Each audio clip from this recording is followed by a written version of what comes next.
नमस्कार। आज की इस क्लास में आप सबका स्वागत है। आज हम बात करने वाले हैं भारतीय रेलवे के प्रोविडेंट फंड के बारे में। मतलब इसके नियम क्या हैं और सबसे ज़रूरी इसमें से एडवांस या फिर विड्रॉल कैसे ले सकते हैं। ये जानकारी देखिए उन सभी रेल कर्मचारियों के लिए बहुत बहुत ज़रूरी है जो स्टेट रेलवे प्रोविडेंट फंड यानी SRPF स्कीम का हिस्सा हैं। तो आज हम इसे 5 हिस्सों में समझेंगे। सबसे पहले बेसिक्स की बात करेंगे, फिर देखेंगे कि PF एडवांस क्या होता है और उसके नियम क्या हैं।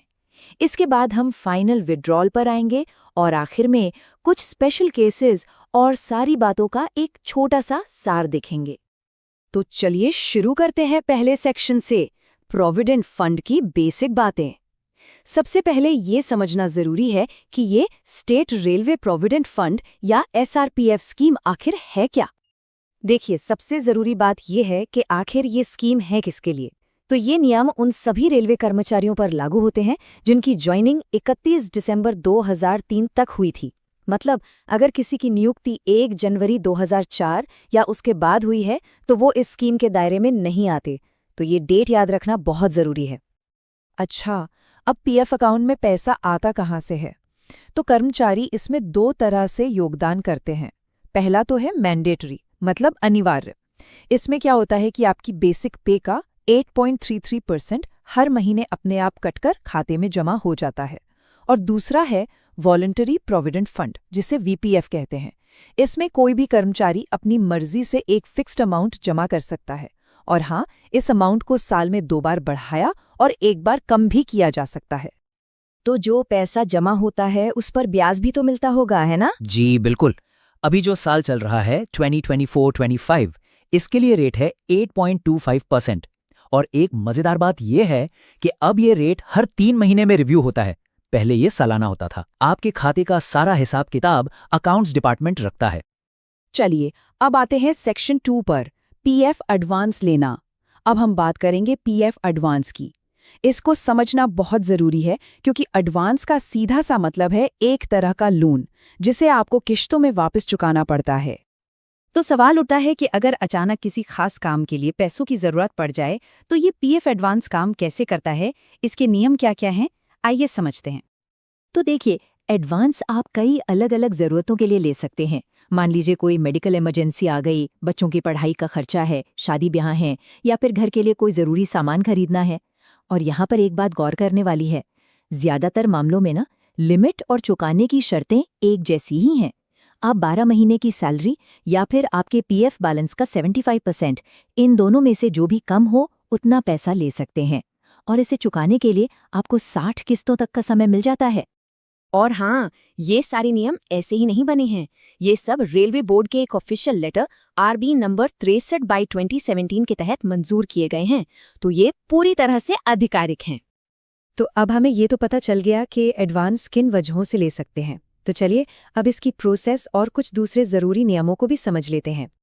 प्रोसेस मतलब प्रक्रिया काफी सीधी सादी है।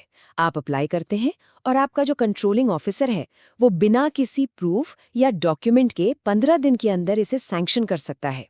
फिर जिस महीने आपको एडवांस का पैसा मिलता है, ठीक उसके अगले महीने की सैलरी से ही उसकी रिकवरी शुरू हो जाती है। और एक बहुत ज़रूरी बात, जब तक आप अपने पिछले एडवांस का कम से कम 50% नहीं चुका देते, तब तक आप दूसरा एडवांस नहीं ले सकते।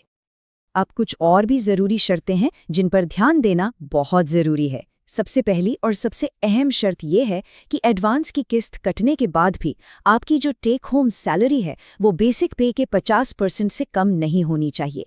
ये नियम इसलिए है ताकि आपकी फाइनेंशियल स्टेबिलिटी बनी रहे। और हाँ, कुछ खास मामलों में मान लीजिए कोई इवेंट हो गया है तो उसके 3 महीने बाद तक भी एडवांस के लिए अप्लाई किया जा सकता है।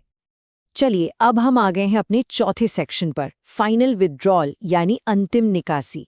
और ये चीज़ याद रखिए, एडवांस से एकदम अलग है। तो एडवांस और विड्रॉल में सबसे बड़ा फर्क क्या है? देखिए, एडवांस एक लोन है, उसे वापस चुकाना है।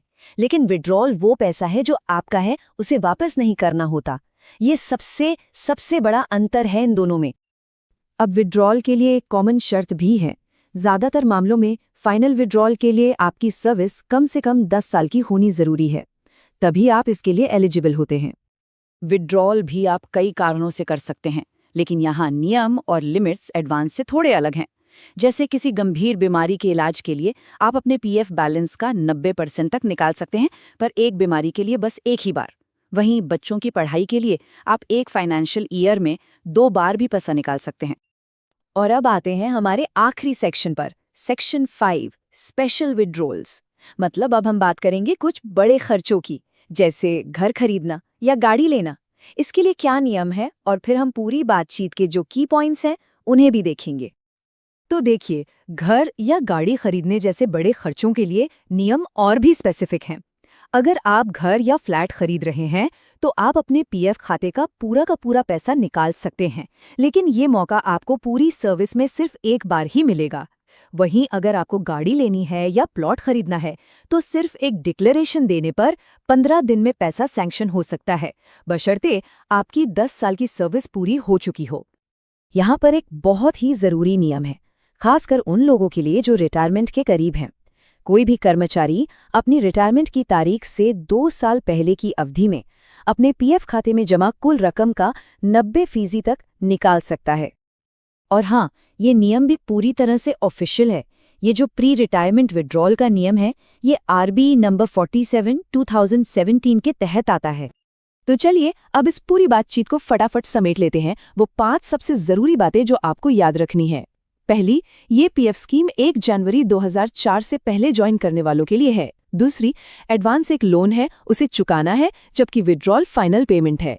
तीसरी, ज्यादातर फाइनल विड्रॉल के लिए 10 साल की सर्विस जरूरी है। चौथी, 2 जरूरी आरबी नंबर याद रखिए, एडवांस के लिए 63/2017 और प्री रिटायरमेंट विड्रॉल के लिए 47/2017। और 5वीं बात, कई विड्रॉल सिर्फ एक डिक्लेरेशन पर 15 दिन में सैंक्शन हो जाते हैं।